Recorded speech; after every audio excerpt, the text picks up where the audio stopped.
ज्ञानाञ्जनशलाकया चक्षुरुन्मिलितं येन तस्मै श्रीगुरुवे नमः।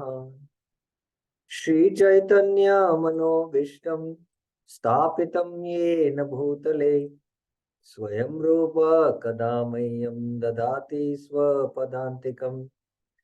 वन्देऽहं श्रीगुरो श्रीयुतपदकमलं श्रीगुरुं वैष्णवांश्च श्रीरूपं साग्रजातं सहगना रघुनाथान्वितं तं सजीवं साद्वैतं सावधूतं परिजनसहितं कृष्णचैतन्यदेवं श्रीराधा कृष्णपादान् सहगना ललिता श्रीविशाखान्वितांश्च नम ओं विष्णुपादाय कृष्णपृष्ठाय भूतले श्रीमते भक्तिवेदांत स्वामिन्निति नामिने। नमस्ते सारस्वते देवे गौरवाणी प्रचारिणे निर्विशेष शून्यवादी पाश्चात्य देशतारिणे। हे कृष्णा करुणा सिंधु दीनबंधु जगतपते गोपेश गोपिका कांत राधा कांत नमस्तुते। तप्त कांचन गौरांगी राधे वृंदावनेश्वरी वृषभानुसुते देवी प्रणमामि हरिप्रिये। वाञ्छाकल्पतरुभ्यश्च कृपा सिन्धुभ्येव च पतितानां पावनेभ्यो वैष्णवेभ्यो नमो नमः। जय श्री कृष्ण चैतन्य प्रभु नित्यानंद श्री अद्वैत गदाधर श्रीवासादि गौर भक्त वृंदा।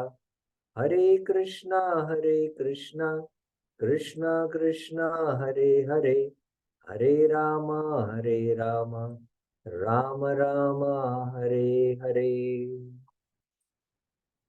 हरे Krishna.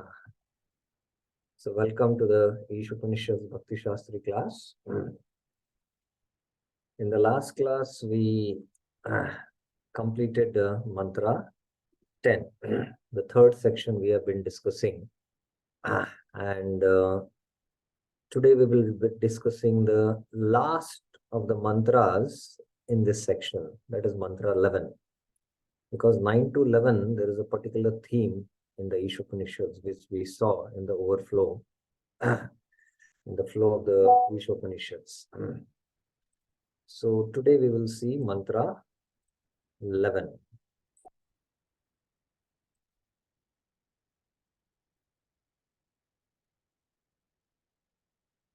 Vidyam cha yas tadvedo vayam sah avidyaya mrityum tirtva vidyayamritam ashnute.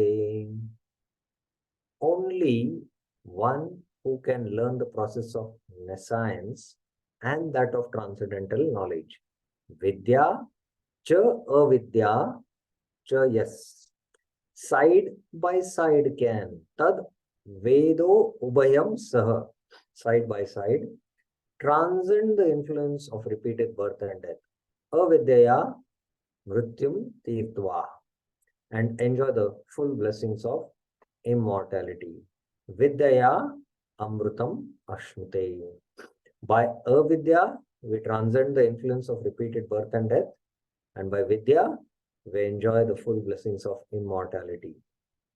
So as we had seen in this particular third section of the Isopanishads, that is verses 9 to 11, verses from the invocation to third, the Ishavasya principle and living in harmony and disharmony with the Ishavasya principle was discussed.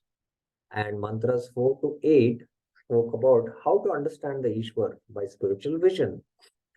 And now mantras 9 to 11 are speaking of what is the right vidya and the right upasana to know the Ishwar. Because ultimately we have to follow the Ishavasya principle. So the right knowledge discussion began from mantras 9 to 11. And we saw that the terms Vidya and Avidya have different meanings based on the context. In Mantra 9, we saw that Vidya means so-called knowledge and Avidya means ignorance. This is pretty clear. But Vidya means also so-called knowledge, and especially uh, the Veda Vada Rata Partha or the Maya Prita Jnana or today's so-called material knowledge also. We enter into deeper darkness. And that's why we see today also uh, those who are in ignorance, they are not really doing real harm in this world. So those who are in nature, in knowledge, they are really doing harm to nature. And Mantra 10 spoke about that Vidya gives one result, Avidya gives another result. And we saw Avidya here is Vidya plus Avidya in Mantra 9.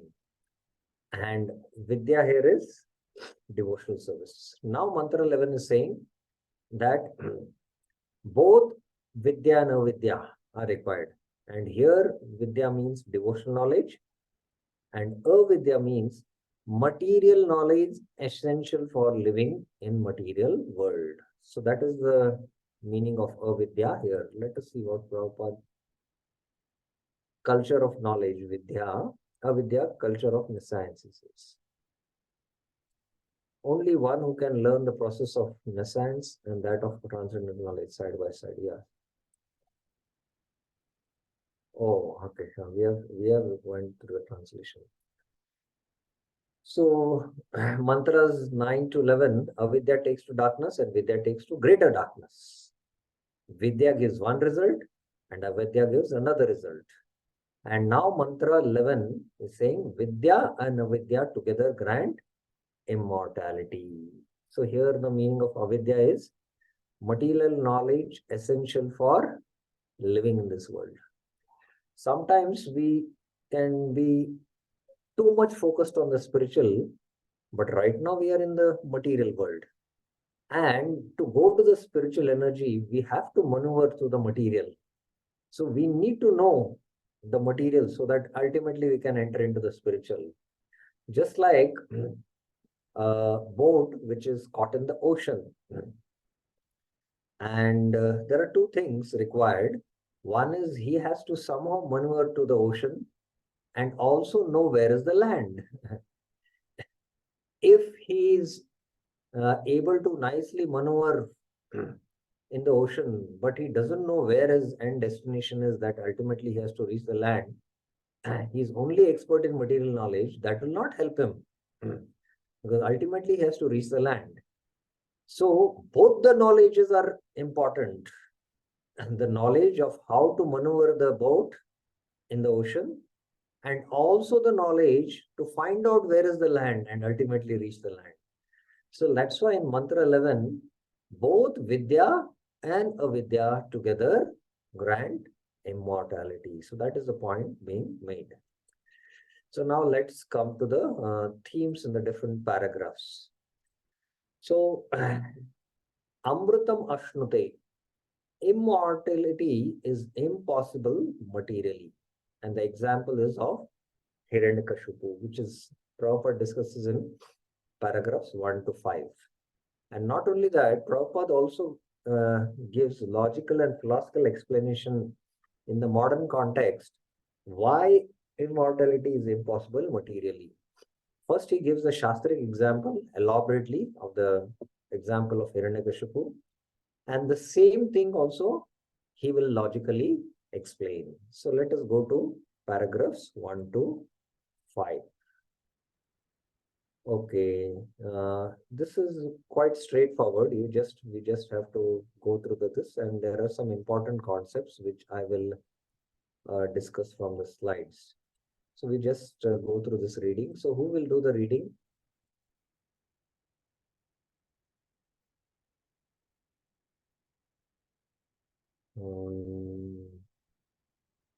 Okay, Parth Sarthi Prabhuji.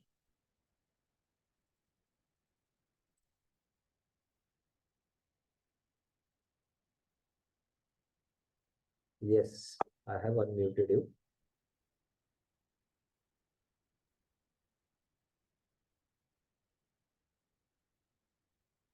Is your audio working? Okay, 1 second. Is your audio working, Parsati Prabhuji? Haribol? I don't think so. The audio is working there. So Devati Kapil Prabhuji, you can try. Hare Krishna Prabhuji. Can you hear me? Yes, yes, very clear. Yeah.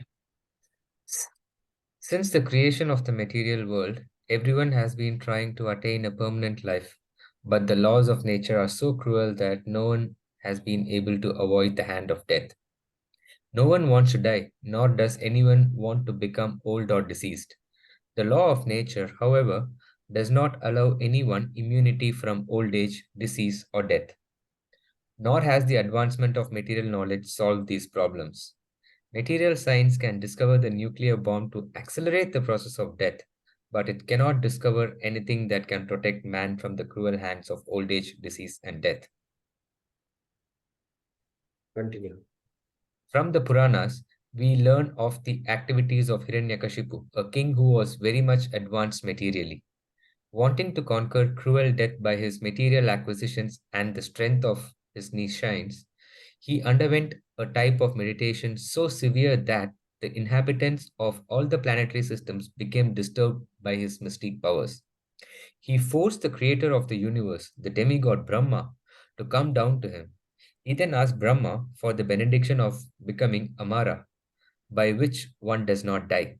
Brahma said that he could not award that benediction because even he, the material creator who rules all planets, is not Amara.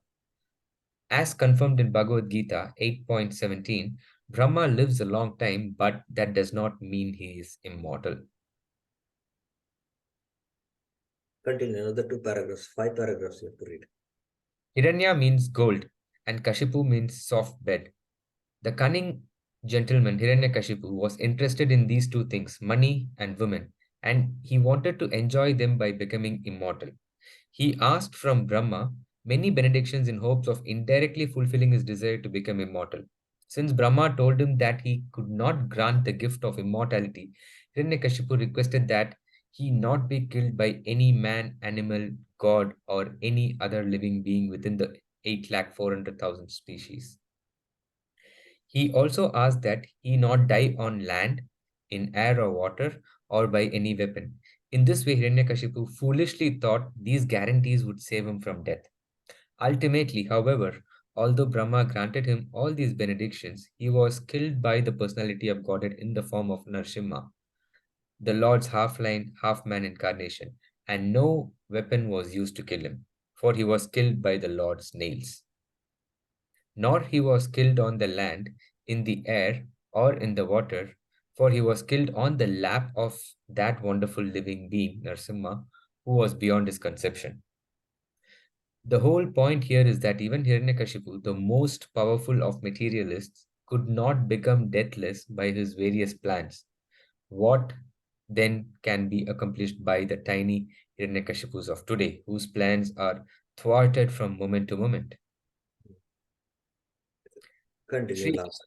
Sri Isopanisad instructs us not to make one-sided attempts to win the struggle for existence. Everyone is struggling hard for existence, but the laws of material nature are so hard and fast that they do not allow anyone to surpass them. In order to attain a permanent life, one must be prepared to go back to Godhead. Godhead, yes. So, Prabhupada in the paragraph, these first 5 paragraphs, Amritam Ashnute, this theme he is addressing. And we can see that there is the urge within us to live eternally.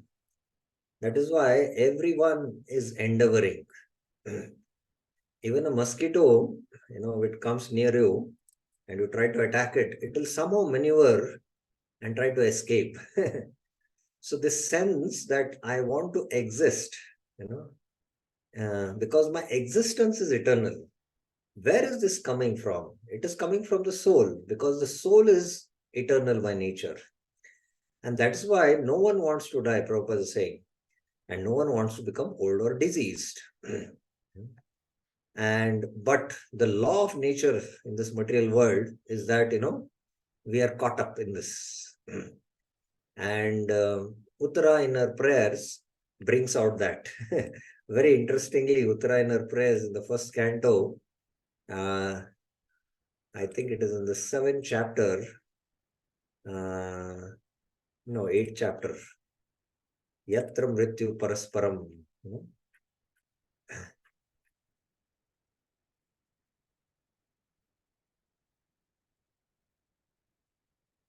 Pahi Pahi Mahayogini.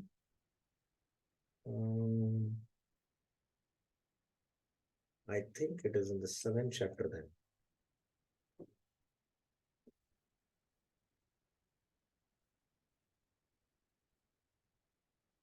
Oh, let me look for it. 8th chapter itself.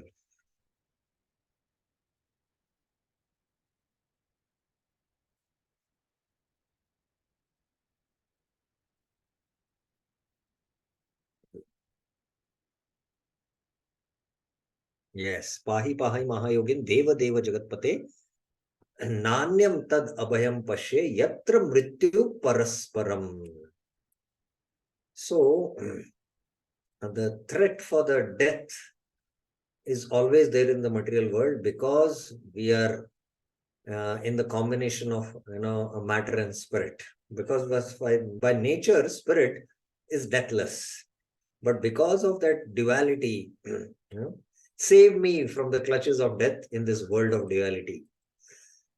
And Prabhupada mentions, in the world of duality, everyone is envious of others, and death is inevitable due to the dual existence of matter and spirit. Because of this dual existence. So as I was mentioning that example of, we are caught in this ocean of Bhavasagar. So not only we should know how to maneuver through this ocean, but you should know the land. Where is the land? So although we are Amar, if we try to become Amar in this world, that's not possible. There is another world where everything is eternal, and the soul belongs to that. So we have to also endeavor to go to that place. This place is a place where there is death. That's why this is called as Martya Loka, where there is death always. And especially these middle planetary systems are called as the Martya Loka. Earth is called as the Martya Loka. And Prabhupada is giving the classic or the extreme example from the Shastras, that is Hiranya Kashipu. He wanted to become Amar. We'll look into the concept of Amar a little bit in the slides. And everyone in this world is trying for this. And if Hiranyakashipu failed, then what to speak about these tiny Hiranyakashipus who are, whose plans are thwarted from moment to moment. So the scientists attempt to, stop old age and disease. And especially there is a lot of research in the scientific field done for stopping aging, because they found that the number of cells which are destroyed and the number of cells which are produced is lesser. So if we could also, there is some DNA connection, and if we could deactivate it, then maybe we might stop the aging process. This is what the scientists have been thinking. But they found out that there is a complex DNA structure, and trying to, play with it can cause real havoc. So even the World Genetics Organization have clearly stated that, there's no way science can, do anything about it now.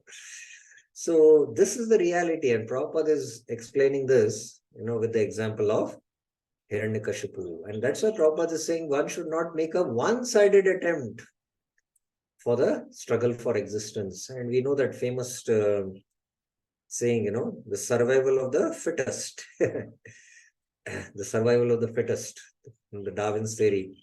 But Prabhupada gave a deeper insight. into this. You know what is the deeper insight Prabhupada said for the survival of the fittest? What did Prabhupada say?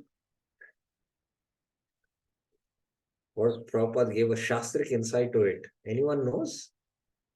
For the survival of the fittest? Prabhupada said, but nobody survives. Who is there who survives? And in one of the lectures, in one of the countries where Prabhupada was visiting, and the death rate in this country is low or something, Prabhupada said the death rate is everywhere 100%. Everyone dies. So where is the question of, in some countries that death rate is low or high? The death rate is 100%. So through Vidya. So now Prabhupada is going to go into that from paragraph 6 onwards, Vidya. So let us look into some important concepts before we go to the next theme, which is immortality possible only by following Krishna's teachings. That is the central theme in paragraph 6 to 14. But within that, there are sub-themes, but we will look into it. But let us see. Now, in the Gita, I'm discussing about this Amritam Ashnute, which was spoken in paragraphs 1 to 5, the term Amritam Ashnute. Now, in 2.51, Krishna says, Karmajam buddhi yuktahi phalam tektva manishina janma bandha vinirmuktaha padam gacchantya anamayam. Being engaged in this Nishkama Karma Yoga, buddhi yuktahi, having given up the results of work, karma jam phalam tektva. Karma jam means ja means to birth. So we are all born with a particular kind of inclination to do actions. Brahmana, Kshatriya, Vaishya, Shudra. All these are the inclinations based on the impressions from the previous life. So we do our actions in Nishkam Karma Yoga and we give up the fruits of the actions. Karmajam phalam tektva. And Prabhupada in the lecture, in one of his lectures on this verse, he explains, birth means death. Birth means old age. Birth means disease. Birth. Ja means also to take birth. So, moment we are born, we are dying. And there is always followed by old age and disease. So, the Manishina, the intelligent people, freed from the bondage of birth. Janma bandha vinir mukta. Janma bandha. Janma bandha means, birth means, as I was mentioning, death. We are bound to die. And birth means we are bound to become disease. And birth means we are bound to have old age. Nobody can escape it. So first is, Amritam Ashnute, that one should try to become free from the bondage of birth and death. And the other is not, also Prabhupada in the Isopanisad verse also says, come, we have to attain immortality. Anamayam, padam gacchanti anayam. Attain that place of no suffering. And Prabhupada in his translation, this is Vishwanath Chakravarti Thakur's translation of the verse, in his translation mentions going back to Godhead. So both these things, how to stop the process of repeated birth and death, and also how to attain that place where there is no death, Anamayam, or the Vaikuntha planet. So both these things have to be done. So material knowledge in the form of avidya is required so that we can practice spiritual life and take care of our health. So that knowledge to take care of our health so that we don't get diseased and we maintain our vitality so that we can practice our spiritual life and attain the goal. So both are important, and that's why both Vidya and Avidya side by side has to be cultivated. So this is one reference for this verse. And then in the Bhagavad Gita, Krishna in the 5th chapter, how a Jnani attains liberation, he mentions, Ihevaterjite sargo esham samme sitam mana nirdoshahi samam brahma tasmad brahmani te stita. Those whose minds are situated in equality. esham samye sthite mana. Conquer over the world of birth and death. Iha eva ter jite sarga. This world means this world of birth and death. They are without fault, nirdosham hi, seeing equally everything as Brahman. Saman, Brahman. So they have attained that Brahmatvam. Vidya Vinay Sampanne Brahmani Gavi Hastini Suniche Vaswake Sopakecha Pandita Samadarshana or Brahma Bhuta Prasannatma Na Sochati Na Kamshati Sama Sarveshu Bhuteshu. So they have attained that same quality what Brahman has, seeing everything equally. Therefore, because they see everything equally as Brahman, therefore they are situated in Brahman. Tasmat Brahmani te stita. So they conquer this world of birth and death. Now it's interesting, Prabhupada in one of his lectures he's mentioning, just like in the Chaitanya Charitamrita, the author says, in this material world, which is illusion, our division that this is good, this is bad, these are all mental speculation only. In the higher stage, they see that in the material bondage, nobody is in goodness. Everyone is in trouble.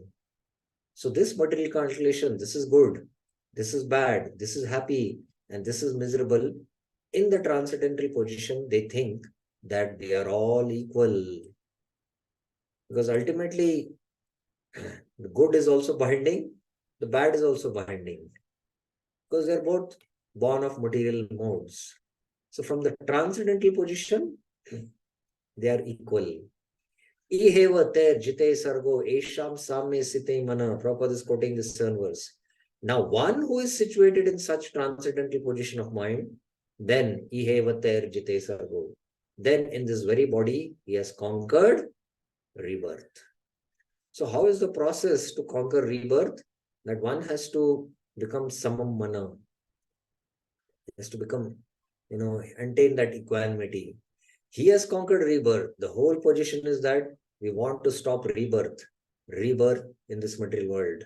Now, there is a story in the Ramayana.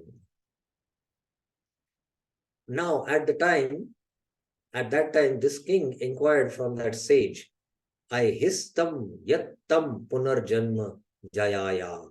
Ramayana. Prabhupada, this is from Bhagavad Gita 5:14 to 21 lecture, when you are speaking on this verse lecture. So who's asking this? This king is referring to Dashrath, and Dashrath is asking Vishwamitra Muni, Ahistam yattam punarjanma jayaya. How are your endeavors in conquering death? How are your endeavors going on? So in the Vedic times, the standard of inquiry was, how are you doing? I'm doing fine. I am fine, you are fine. Nobody is fine in this material world because everyone is caught in the clutches of birth and death. So the Vedic times, when they used to address, how is your endeavors in conquering death? How are your endeavors going on? So everyone was focused on that. So these are the two references that we need to work on stopping this repeated birth and death. Now coming to that concept of Amrita. Amritam Ashnute. Amrita, it was mentioned. Nobody can become Amara. Amara means what? Anyone knows? Amara. Amar. What is the meaning? Anyone knows? Yes, Nitya Sevini Mataji. Hare Krishna Prabhu. Immortal. Immortal. Hare Krishna But Prabhu. when you break it, yes, I'm able to hear you. Immortal Prabhu. Yeah, but can you break the word and explain? Amara means no death. Like one who is not having. How do you break the word? But how do you break the word? Amara.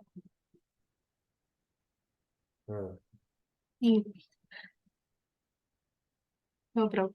Maram, what? Amar. Mara. Maram. Maram. Maram is death. Death. And if you Amara. add a prefix Amara. Amara. Amara. So one who is No death. no death. No death. Yes, that is Amara. So the concept of Amara is very important for us to understand. And in the Bhagavad Gita, Krishna brings out this term first in the Bhagavad Gita in 2.15. Yam hi vatayante te purusham purushashaba samadukka sukham dhiram somu amrittatvaya kalpate. O best among the men, Purusharshaba, the person who applies his intelligence to dharma, dhiram purusham, whom the experience of sense objects by the senses, yam ete, that refers to 2.14, does not disturb, na vetayante, being equal in happiness and distress, sama dukkha sukham, is fit for liberation. Sa amritatvaya kalpate. Amritatvaya kalpate. So there are these three terms, Amara, Chiranjeevi, and Nitya. And these three have different meanings. Now, the Devata is also called as Amara. But in the strict sense, the Devatas also do die. And those who live in the heavenly planets also, there is no death there. But ultimately, one has to, when one leaves that planet, there is death. Within the planet, there is no death. So the Devatas are called as Amara because their life is so long, from our calculation, it's as good as they live eternally. But in the strict sense, even death is there. What to speak, Prabhupada in the purport is explaining that even Brahma has a long life, and we cannot imagine even his one day, how long it is. Sahasra yuga paryantam tad ahar brahmano vidu.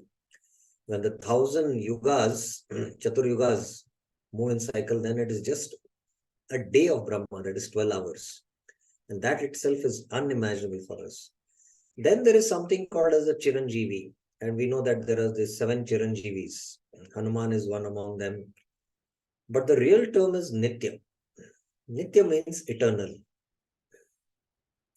And that's why many times we call the eternal associates as the Nitya Parshad. So like that, these terms can have different meanings. And we have to understand that when Prabhupada is using this term Amara in the Isopanishads, he is referring to Nitya in one sense. He is referring to Nitya. Okay, so let's go to now the next theme. The next theme, as I mentioned, Krishna comes to make us immortal. Paragraph 6 to 7. These two paragraphs, before we read that, if you have any questions up till now, what we discussed, paragraphs 1 to 5. Anyone has any questions? Or else we can go to the paragraph 6 and 7. Okay, who will read paragraph 6 and 7? Krishna comes to make us immortal. So this is the theme.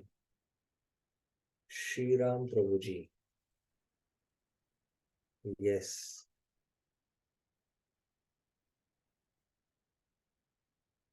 I will. Hare Krishna, Prabhu. Sorry, this is Lata. I think I joined with my. Okay. Okay. The son's. Is your son's name? Yeah, I forgot to change that. Okay. The process by which one. I have to start from there or Sri Isopanisad, Prabhu? Yes, the process. The process by which one goes back to Godhead is a different branch of knowledge. 1 minute.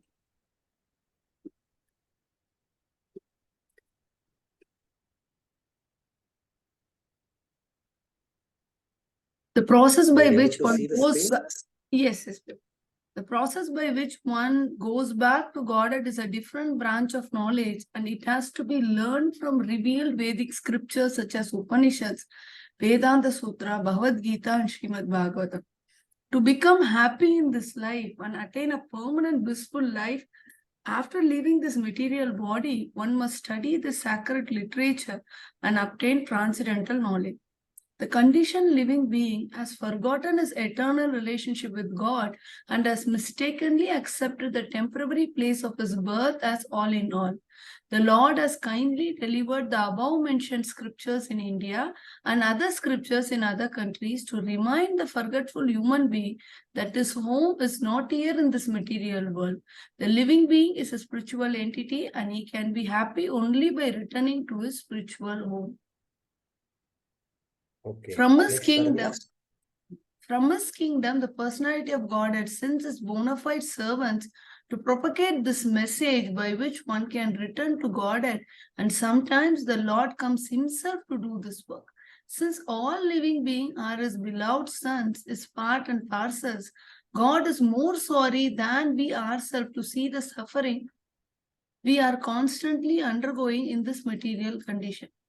The miseries of this material world serve to indirectly remind us of our incompatibility with dead matter. The intelligent living entities generally take note of these reminders and engage themselves in the culture of Vidya or transcendental knowledge.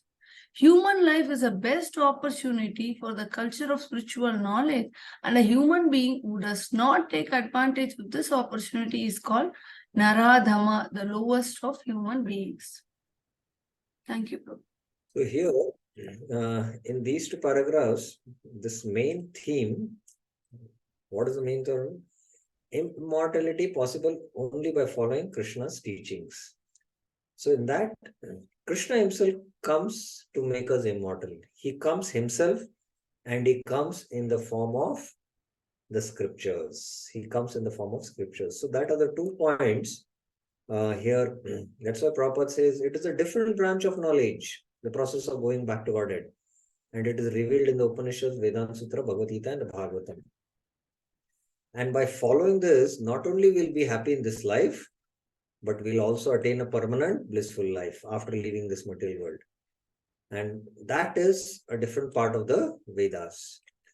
The Karma Kanda portion of the Vedas can take us maximum up till Swargaloka. But Swargaloka is part of this material world. The soul can never become happy because the soul is always incompatible with matter. Prabhupada is bringing at that point also. So the Upanishads speak about transcendence, about the spiritual world, how to get out of this material world. And the essence of Upanishads is the Gita Upanishads. So Prabhupada is referring specifically to these scriptures which help us to ultimately attain the spiritual world. And that begins with Sambandha Gyan, understanding our eternal relationship with this material world. And helping us to understand, the reality of this material world. And Krishna, if you see in the Bhagavad Gita, he explains, it is there in the 8th chapter, 15th verse. Mamupete punarjanma dukkhalayam ashashvatam. Napnuvanti mahatmana samsiddhim paramam gata. Mamupete, having achieved, having attained me. Punarjanma, there is no again birth. And this world is what? Dukkhalayam ashashvatam. This is alay. Alay means abode. An abode of miseries. Dukkha alay, like Himalaya. Himalaya means, him means ice, and alay means abode of ice. So similarly, this world of misery,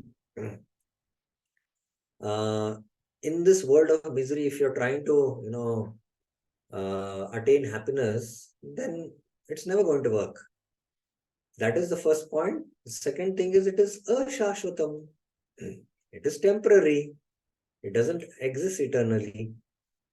So the place where we are in is explained twofold. It is dukkhalaya and it is ashashvatam. So this is the verse where, and na apnuvanti mahatma, those great souls, some siddhim, they attain perfection, and paramam gata, they attain the highest perfection.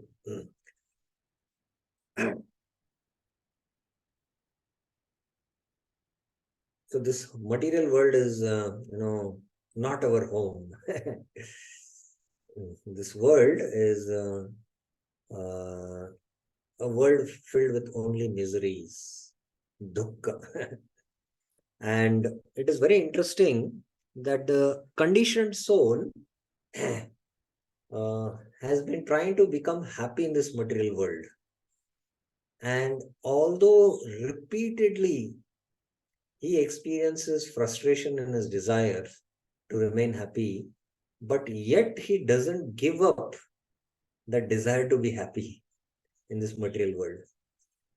But only thing, he doesn't understand that it is not possible here, but it is possible somewhere else. So he has to raise his level of consciousness and look at the reality and not at the illusion in this material world. The place where you want to really be happy, that this is not the place. The place is somewhere else. To show that Krishna himself comes in the form of scriptures. Krishna himself comes in the form of scriptures. And in the Sanatana Shiksha, it is brought out very nicely. Sanatana Goswami asks 4 questions. One is, Ki Ami? Who am I? And Tapatra, why these threefold miseries? Always I'm inflicted by these threefold miseries. And then I don't know what is sadhana and sadhya. So based on these 4 questions, Mahaprabhu elaborates the entire teachings which comes in the Sanatana Shiksha chapter 20, 21, 22, 23. 24 is of course the different explanation of the Atmaram verse. So, Kiyami Jivera Sarupai Krishnera Nityadas. Yeah. You are part and parcel of Krishna. You belong to Krishna. And why are you suffering the threefold miseries? Because right now you are in the material world. You are a spiritual living being, and now you are entangled in this material world. And what is the means to get out? What is the sadhana to get out? And the sadhana is bhakti. And what is the goal? The goal is prem. Ultimately, we have to attain the goal of prayojan. So that is brought out in the Sanatana Shiksha. And Prabhupada mentions that not only Krishna, incarnates in the form of scriptures and comes to us, he himself comes and sends his bona fide servants. And he himself comes because the Lord is, the Lord is very merciful to his beloved sons. And he himself feels sorry for the conditions, sufferings of the living beings. And Prabhupada also mentions that it's a very interesting point that the scriptures, are not only in India, but all other scriptures. So he's giving a very broad understanding. And all scriptures, give this message that this material world is not our home. And those who don't take this advantage, they are the lowest among the human beings. And these material miseries which are inflicted upon us, they actually are like reminder for us that it is, our situation is incompatible with matter here. So that's why sometimes the misery is also what the devotees suffer in their spiritual practices. It should help us to strengthen our resolve to get back to our original nature, our original home. So we should take them like that. And that's why we should take them in a positive spirit. It is Krishna's mercy. And sometimes, I heard a statement from one of the sannyasis. He was saying that to learn one lesson from this material world, it takes many, many lifetimes. So just to learn this one lesson that this material world is a place of misery, it's a place of suffering. I don't want to suffer. I want to get out of these miseries. And although we suffer so many times the material miseries, but still we don't learn this essence because, we are conditioned. So we should take the lessons very seriously and prepare ourselves by both Vidya and Avidya knowledge. So now Prabhupada is going to explain in the next paragraph, sense gratification binds us to mortality, so restrict it. So Prabhupada will deal with this theme in paragraphs 8 and 9. So who will read 8 and 9? Any questions also if you have, then you're free to ask. Yes, Ratna Mataji. You have a question or you want to read? Hare Krishna, Prabhu. I want to read. Pardon? I want to read, Prabhu. Read, okay. So paragraphs 8 and 9, sense gratification binds us to mortality, so restrict it. Okay, paragraph 8 and 9, these two you should read. Okay.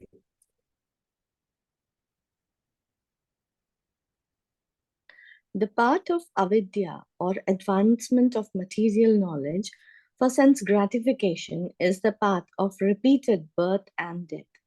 As he exists spiritually, the living entity has no birth or death. Birth and death apply to the outward covering of the spirit soul, the body. Death is compared to the taking off, and birth to the putting on of outward garments. Foolish human beings who are grossly absorbed in the culture of avidya, nescience, do not mind this cruel process. Enamored by the beauty of the illusory energy, they undergo the same miseries repeatedly and do not learn any lessons from the laws of nature. Therefore, the culture of Vidya, or transcendental knowledge, is essential for the human being. Sense enjoyment in the deceased material condition must be restricted as far as possible. Unrestricted sense enjoyment in this bodily condition is the path of ignorance and death.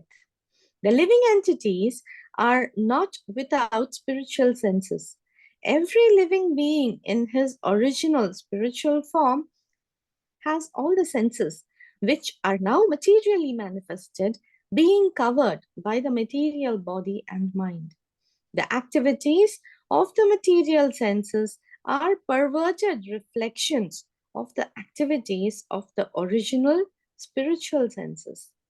In his deceased condition, the spirit soul engages in material activities under the material covering. Real sense enjoyment is possible only when the disease of materialism is removed.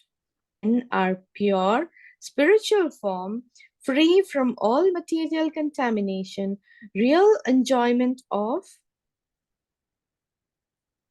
Prabhu, can you please scroll up? Yeah. The senses is possible.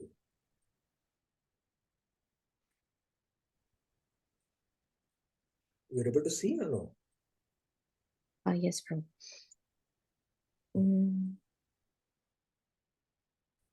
Real enjoyment of the senses is possible. A patient from there. Yeah, real sense enjoyment is possible only when the disease of materialism is removed. In our pure spiritual form, free from all material contamination, real enjoyment is possible. A patient must regain his health before he can truly enjoy sense pleasure again. Thus, the aim of human life should not be to enjoy perverted sense enjoyment, but to cure the material disease. Aggravation of the material disease is no sign of knowledge, but a sign of avidya, ignorance. For good health, a person should not increase his fever from 105 to 107 degrees, but should reduce his temperature to the normal 98.6. That should be the aim of human life. The modern trend of material civilization is to increase the temperature of the feverish material condition, which has reached the point of 107 degrees in the form of atomic energy.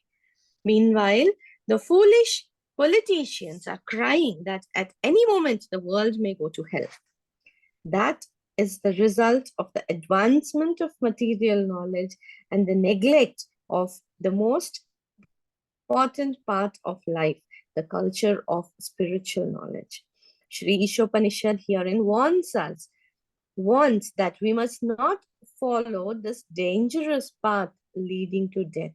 On the contrary, we must develop the culture of spiritual knowledge so that we may become completely free from the cruel hands of death. So in these two paragraphs, Prabhupada is mentioning the path of avidya, which is sense gratification. This leads to birth and death. And here in this context, there are three levels of action which we can do. One is adharma. This is material irresponsibility. Just acting for sense gratification without following the rules and regulations of the Vedas. The second is aparadharma, which is material responsibility. And the third and the highest level is paradharma, which is spiritual responsibility. Save pumsan parodharma yato bhakti radokshaje ahetuki apratyata yayatma suprasaditi. So, this refers to avidya, the path of avidya. And this refers to the path of vidya, that is pure devotional service. So here when Prabhupada is mentioning here in this purport, the path of avidya, he is referring to this path of aparadharma. So even while following the aparadharma, one should not too much get caught up in dharma, artha, kama. But ultimately, moksha is the highest here, but ultimately it is the highest in the form of pure devotional service. But if one gets caught up, then he's back in the cycle of birth and death. So this is, in this there is the twofold division. One is the pravritti marg and the other is the nivritti marg. And the pravritti marg is the path of sense enjoyment, and the nivritti marg is the path of negation. So the pravritti marg is followed by the karma kandis. The nivritti marg is followed by the jnana kanda, the jnana kandis, or those who follow the path of jnana yoga. So basically, Prabhupada is saying that one should not get too much caught in dharma, artha, kama. And dharma, artha, kama should be done ultimately for what? To come to the point of paradharma.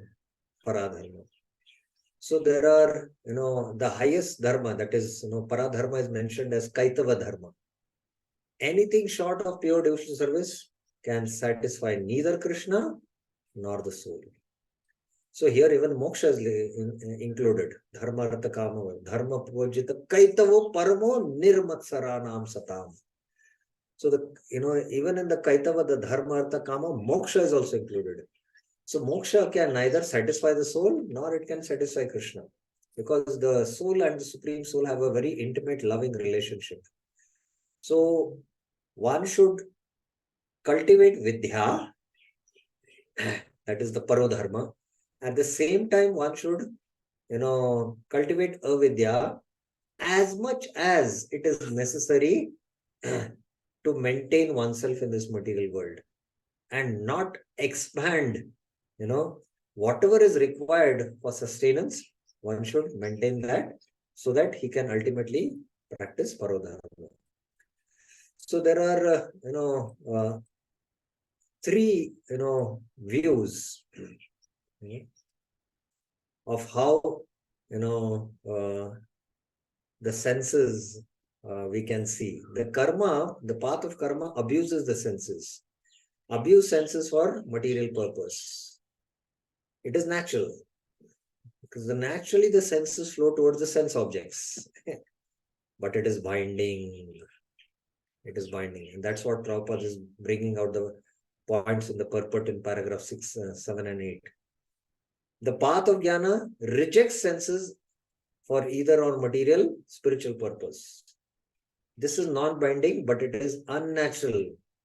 And Prabhupada brought out the point in the purport that right now the soul is covered by the gross and subtle body, the material senses. It is covered by the material senses.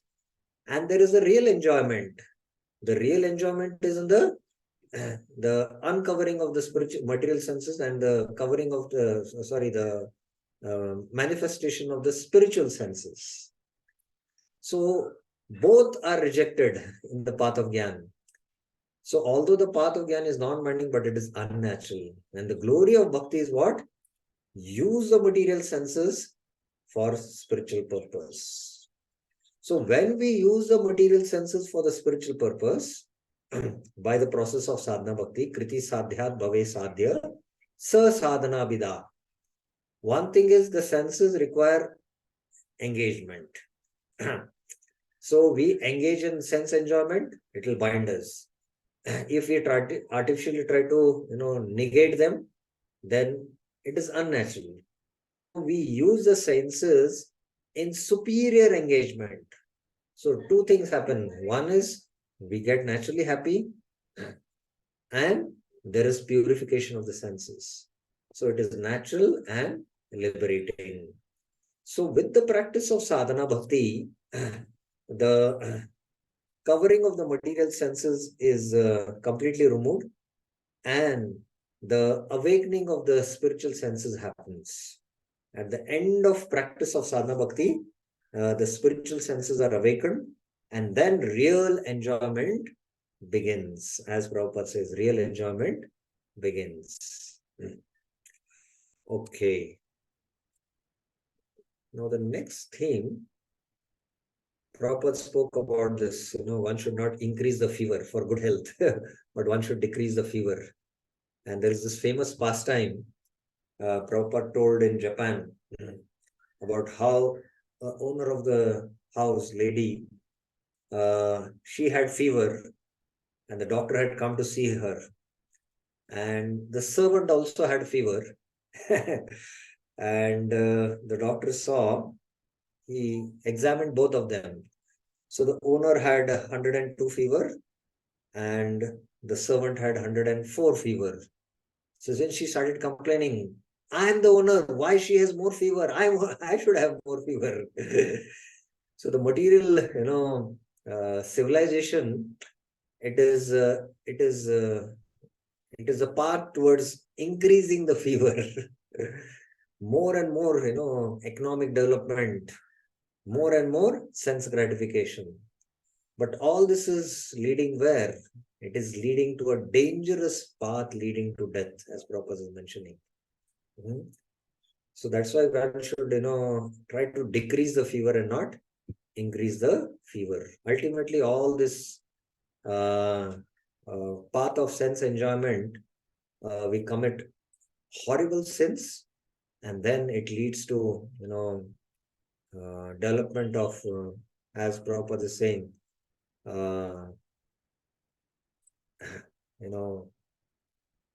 it will reach to a temperature of 107 degrees in the form of a atomic energy, in the form of war, where death, everywhere there is death. So this is, this is to be stopped. And this to be stopped by the culture of spiritual knowledge. Now, in the next two paragraphs, Prabhupada speaks about this very important theme, That is Vidya cha avidyam cha. Harmonize material needs with spiritual advancement through apara dharma. So I gave the concept of what is paradharma and aparadharma. Now through aparadharma, harmonize material needs with spiritual advancement. He will speak from paragraphs 10 and 11. So who will read paragraphs 10 and 11? Who will read paragraphs 10 and 11? Yes, Nitya Sevini Mataji.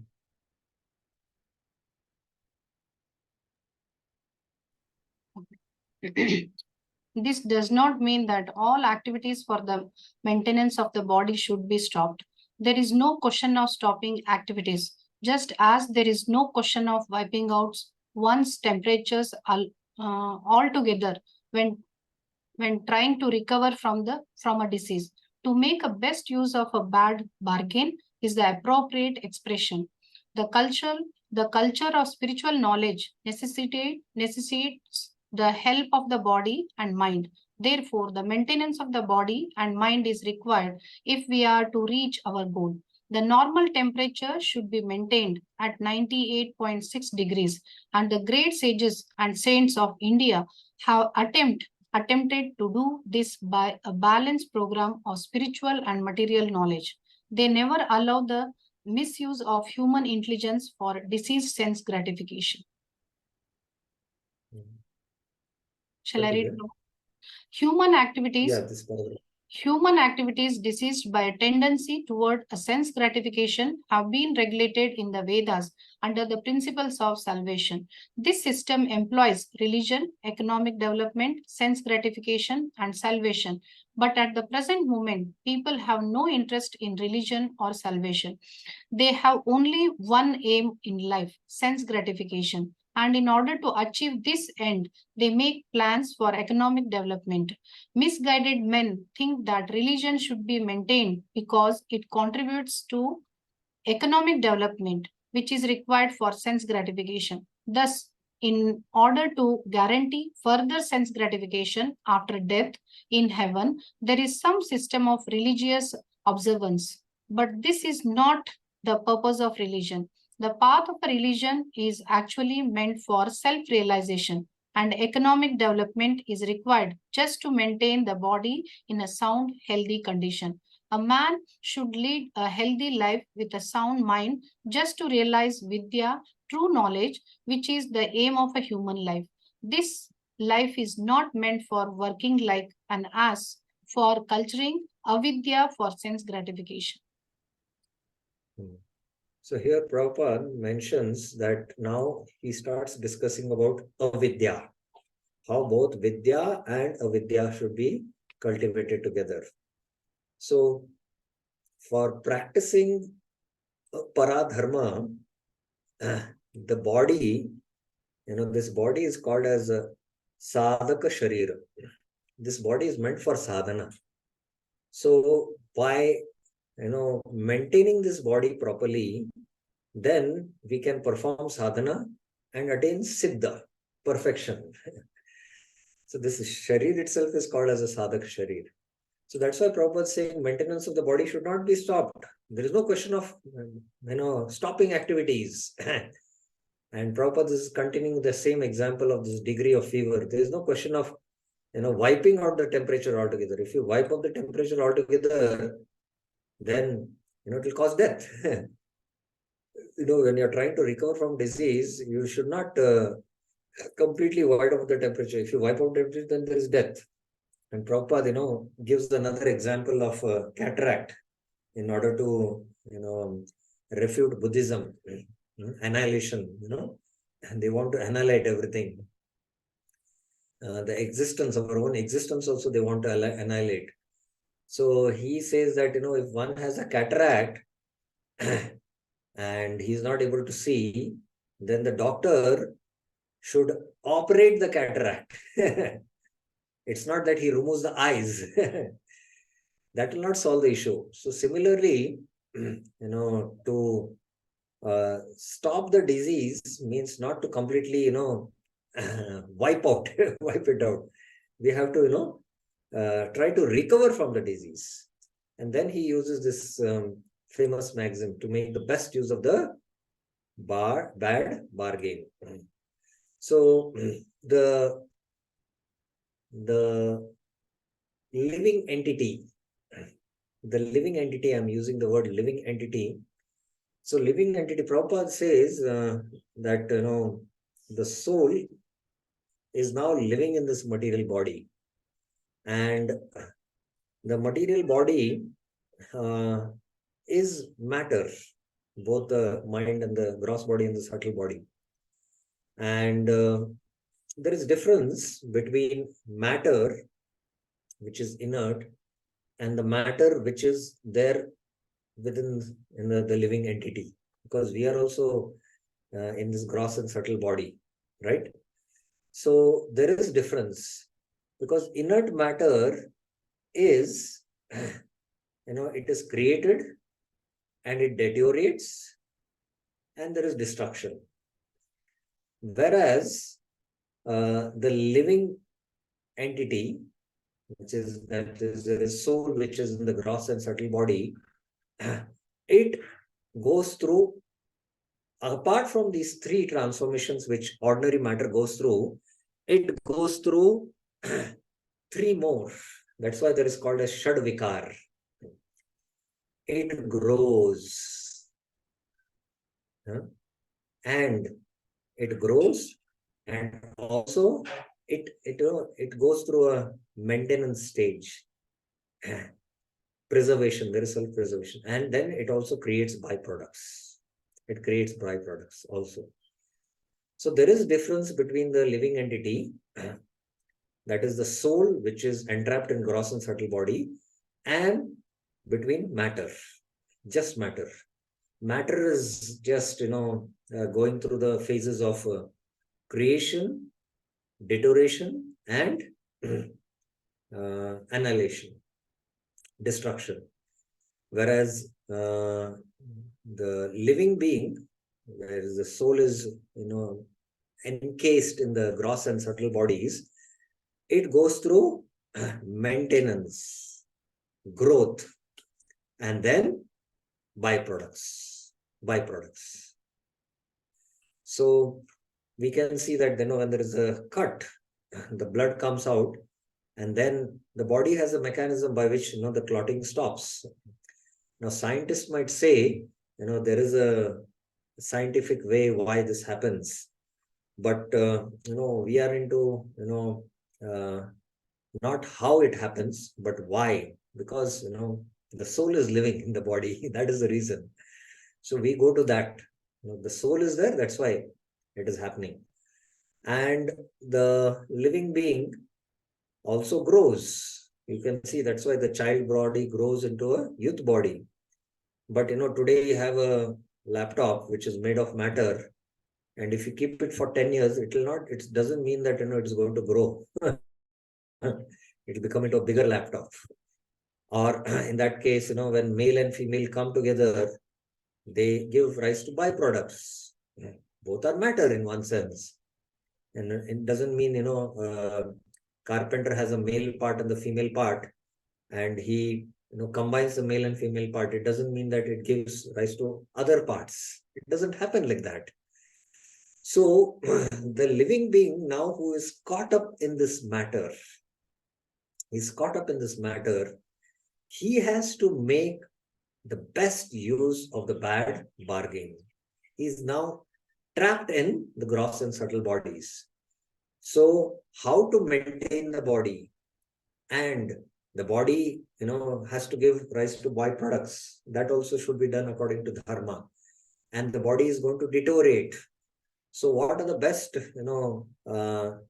things to do so that, he can practice spiritual life? The culture of spiritual knowledge necessitates the help of the body and the mind. Because without the help of the body and mind, we cannot practice spiritual life.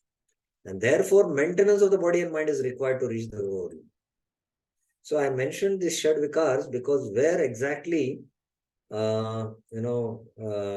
we differ from matter, the living being, which is caught up in gross and subtle body, to bring out that point. So we need to see that, you know, we should not accelerate the process of deterioration of matter in the living being. And this acceleration can happen because of too much engagement in sense gratification. Too much engagement in sense gratification. Too much engagement in sense gratification can cause, you know, human intelligence should not be used for disease sense gratification. That's what Prabhupada is bringing. And that's why to regulate that, there is dharma, artha, kama, moksha. This system is there. Human activities, you know, is regulated by the principles of salvation. And it begins with dharma, artha, kama, and moksha.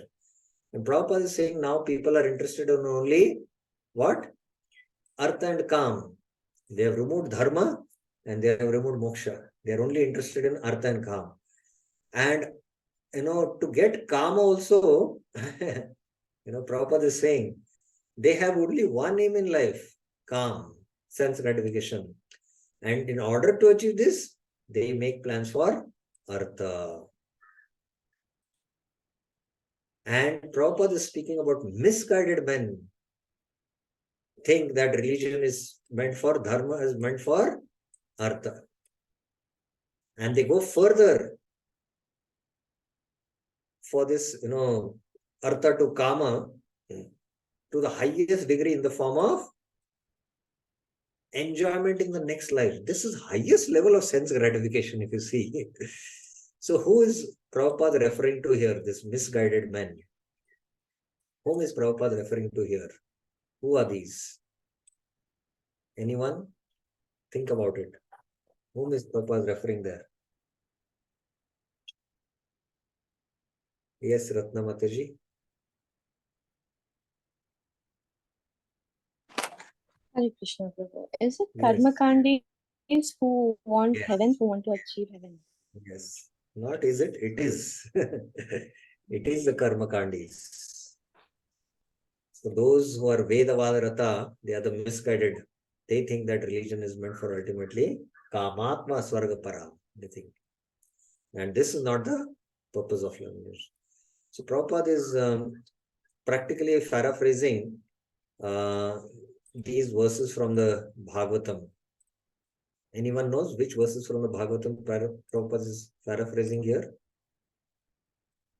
Anyone knows? Raise your hand.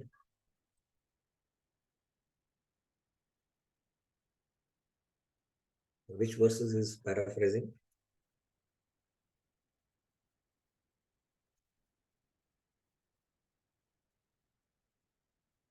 He is paraphrasing this famous verses from the Bhagavatam.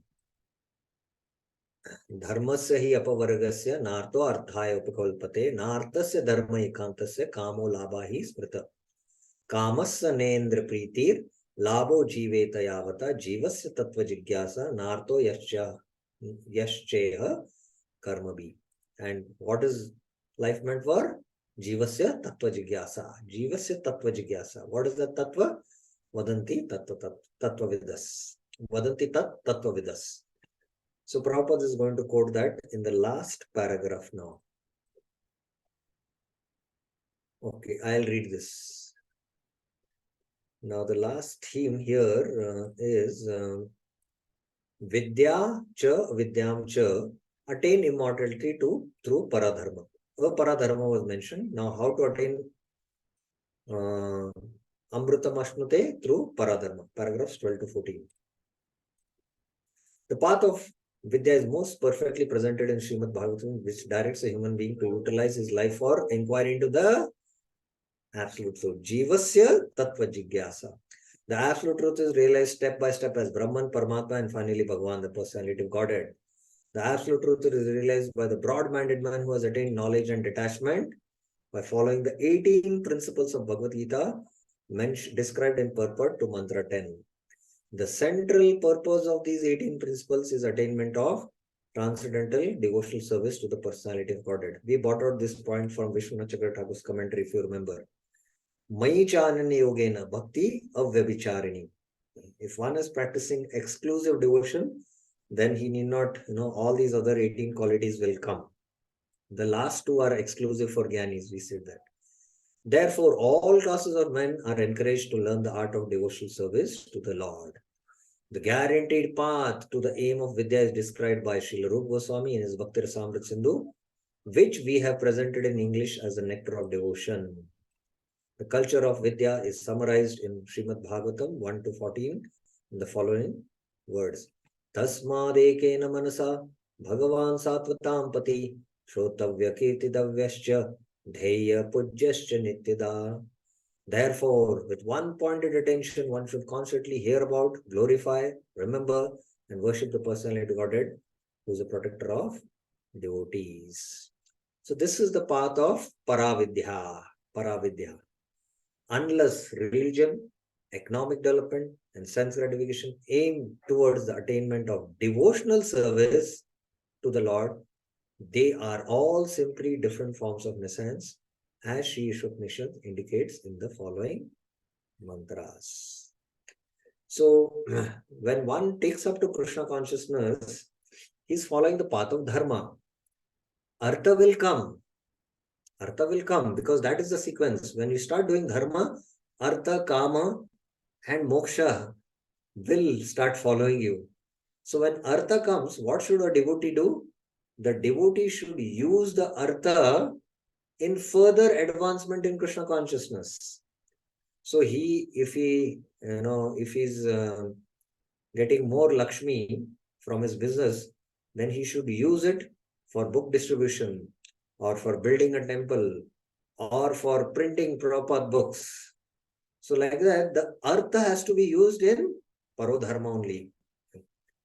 And similarly, kama. Kamasya na indriya pritir. Kamasya na indriya pritir, as this verse is saying. Labho jiveta yavata.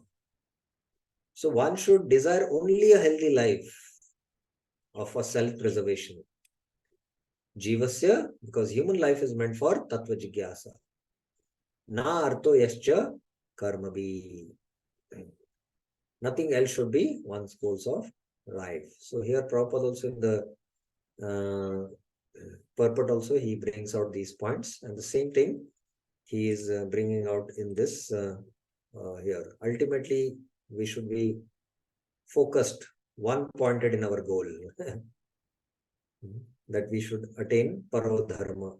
Tasma, therefore, ekena manasa. One should hear, chant, and glorify and worship the Lord.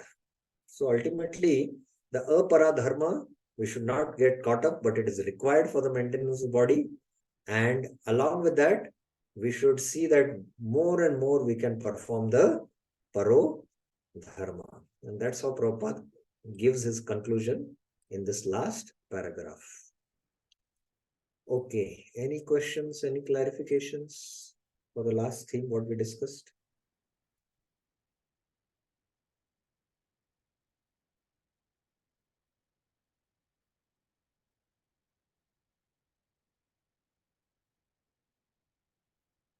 Fine. So we will stop here.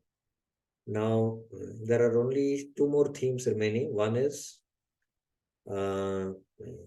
right upasana, which will come from mantras 12-14, and then the prayers to the Ishwar, which is from mantras 15-18, which will continue in our future classes. Thank you very much. Srila Prabhupada ki Jai. Hare Krishna.